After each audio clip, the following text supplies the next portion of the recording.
What's up, everybody? Welcome to Podcast Now. I'm Alex, and in this video, I want to review Windbound. Now, I should come out and say, for full transparency in the beginning of this video, that the code was provided to me by the developers of this game.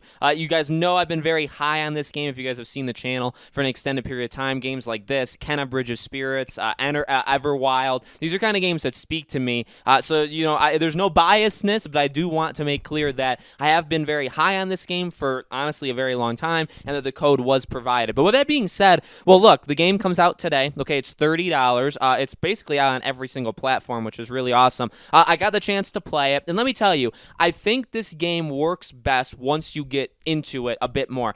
This is a game, okay, this is a survival game. I would call it that, okay? It's a procedurally generated world, okay? So you enter a world, you get to sail, you get to run around, there's enemy types, there's all these different things, all these collectibles, and you basically need to survive, okay? You have stamina that will constantly decrease. Once the stamina's gone, your health will be gone. Obviously, enemies will hurt you, right? Jumping too high off of something will hurt you. All things like that. You need to eat in order to stay alive. You need to do all this. So, I mean, people that have played this game, okay, or people that have seen this game, like in preview events and stuff like that, they know, what this game is, okay? So that's pretty much, it's survival. You're basically looking for lighthouses. I would probably just call them that. You look for a certain amount of lighthouses. I think it's 3 every time, and then you basically go to the next stage. You get, kind of upgrades, stuff like that. Now, is this game perfect? Because the way I've talked about it for months and months has basically seemed like I'm just in love with everything about it, and I think that there could be nothing wrong. Well, I mean, the game is absolutely beautiful. That's the first thing I should say. But are there weaknesses? Yeah, so let's talk about the weaknesses, and then we can go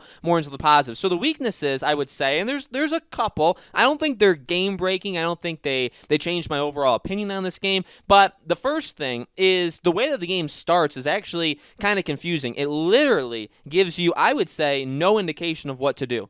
And now, to some people that may speak to them, I've never tried to, pretend like these are my kind of games. I've always said that I'm into all different kinds of games, okay, and I'm willing to give all games a chance. That doesn't mean every single game is my, my specialty, okay? A game like this is not what I normally play, okay? Am I willing to play a game like this? Oh, absolutely, and I have, and I do overall enjoy this game, okay? But I'm not used to it. So to have no indication of where to go, again, with the procedurally generated islands, their distance from each other can also change. So the very first time I played this, I actually died of starvation because I didn't, the couple islands that I was close to didn't even have the materials to build a boat, so I couldn't sail to farther islands. They also didn't have enemies in them, so I couldn't eat, and eventually I tried to swim a little bit, and you lose stamina, and then once you lose it, you pretty much lose it. So I eventually literally died because literally the islands didn't give me the right material. So when I restarted, I had to choose kind of the right islands to go to first, get the right materials, figure out what to craft, and then go from there. So that's what I'm kind of talking about, that when the game not necessarily opens up, because it opens up right from the beginning, but once you get more acclimated to it, and once you figure out how the game works, once you figure out, okay, I'm definitely going to need a bag so I can hold more materials. I'm just going to get every single material on planet Earth in this game, okay? I'm going to try to craft the necessities. I always want to kind of be aware of the enemies, like the animals, so I can have meat for them, all that kind of stuff. Once you get used to it, I think the game honestly gets a lot better. I honestly feel like it was very frustrating early on just because I was so unused to this kind of game. But once you get into it, once you get, again, used to it, once you get acclimated to the kind of mechanics that there are, I think the game is actually very, very solid. I think that the core of the crafting and the different materials and all that stuff, I think they're really good. I think that they're simple enough where someone like me can understand them, but there also is, like, you constantly, I should say this, every time you go to like a new chapter, there's new enemies, there's new crafting materials, all that different kind of stuff. So the game constantly kind of gives you more in stages. So it starts off a little bit slow, even though I would argue it doesn't, okay? But it opens up after that. So for people that are into these kind of games, like, there is some challenge there. There is definitely more to it than just, kind of what meets the eye in the beginning. But the way I like to think about this game, the way I've talked about this game is, look, ultimately, it's a $30 game. It's a smaller game by a smaller studio.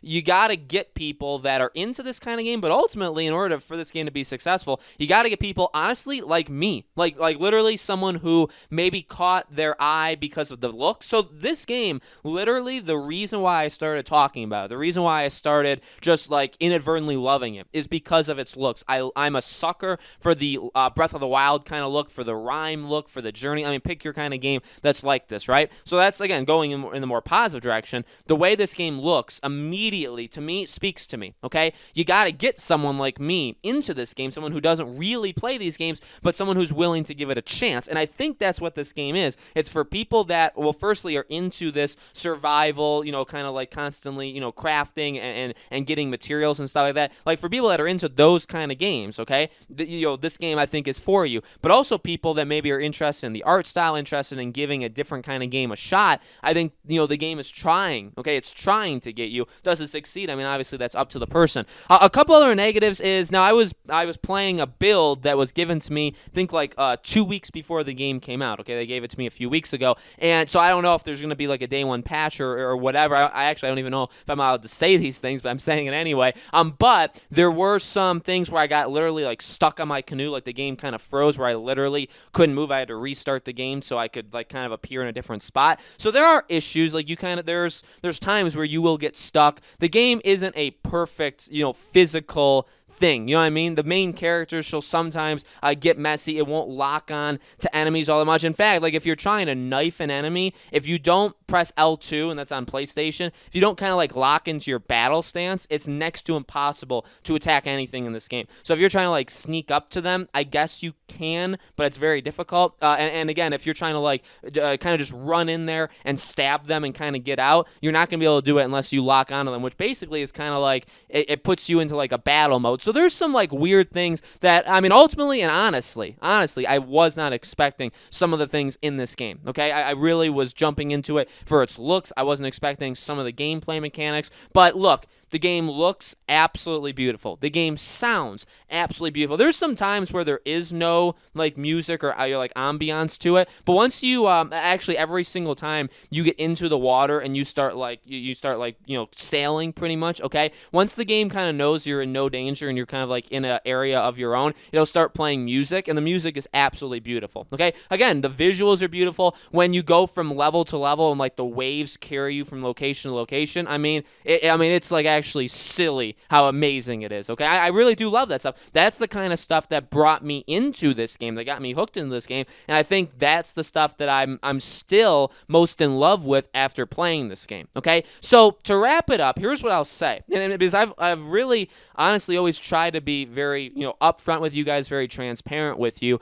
I'm not trying to like tiptoe around issues because I was given the code or anything. Look, the game has problems. This is not a perfect game. Now, I don't do scores, okay? So sorry about that. I don't actually give a number score, but I try to discuss my experience with the game so that you can see if it fits you or doesn't fit you. And then ultimately, like right here at the end of the video, I try to sum it all up. I think this is a solid game. I really do. I wouldn't say this is an amazing game. I would say this is a solid game that for people that are into it, I mean, I can't speak for them, honestly, because, well, again, the game opens up, and it gives you stuff, and there's plenty of things to craft, and there's plenty of materials, and there's plenty of enemy types, and I guess not plenty of enemy types, but there's enough to keep things, like, interesting, okay, and to keep the difficulty constantly raising, okay, so you got to constantly be on your toes. There's enough survival stuff in there that's really, really cool, and I think would speak to people in that kind of genre of gaming. For people like me, I still honestly think it grabs me. I think that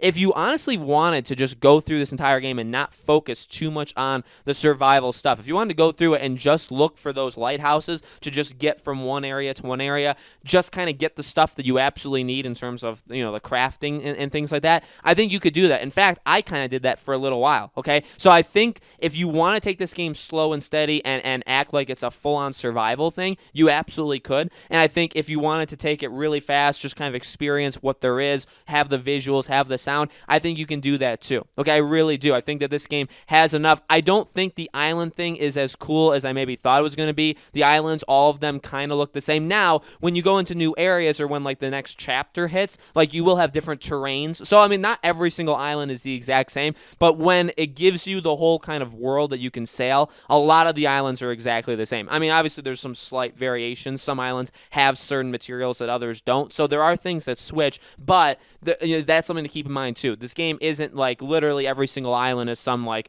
massive utopia that you could never have imagined. You don't expect like you would see it on the next island. No, most islands are exactly the same. But again, those are all fair things. I didn't really expect the moon from this game. I expected a really solid game and a really beautiful game, and I feel like that's what I got. So $30, we do have some big games coming out. Actually, right now, like today is actually the start of Wasteland 3, Madden, NFL 21, next week's Avengers. Like there's some games, but this is a smaller game that I really do hope appears on people's radars. If you're into this kind of stuff, I think this is absolutely for you. And if you're looking for kind of a different game, maybe you're interested in the visuals of this, I think this game is honestly for you as well. So guys, let me know in the comments below, what do you think? Have you seen this game before? Are you interested in it? Did my review change anything with you? Let me know. As always, make sure you guys are subscribed to this YouTube channel, Podcast Now. Hit the bell icon so you guys know when all these videos go up. And I think I will be doing at least one more Windbound video, probably talking about like a beginner's guide, or just